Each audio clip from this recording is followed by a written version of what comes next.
चंद अशआर शहीदाए बकाए वतन के नाम। शहादतों के अलम जब बुलंद हो जाएं तो फिर जहान में रुसवा यजीद होते हैं। और अजीम बाप की बेटी बता गई शौकत, हुसैन वाले हमेशा शहीद होते हैं। यहाँ वहाँ जहाँ गई वहीं पे उसकी धूम थी। वो एक अपनी जात में इकाई थी, हजूम थी। गरीब कौम के लिए वो बाप की सफीर थी। नजीर जिसकी ना मिले वो इतनी बेनजीर थी।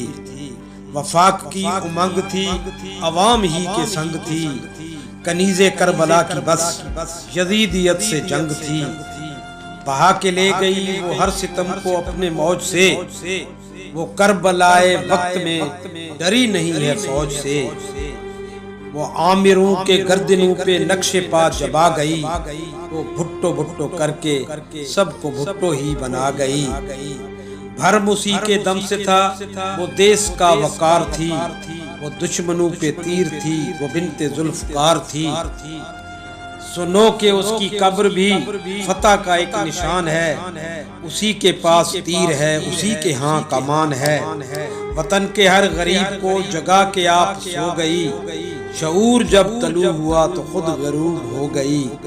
वतन को भाई भी दिया, वतन को बाप भी दिया। बकाए मुल्क के लिए फिर अपना आप भी दिया। वतन की माँ चली गई, सुनो लाहत की गोद में। वो साहिबे मुराद है, वो कल भी जिंदाबाद थी, वो अब भी जिंदाबाद।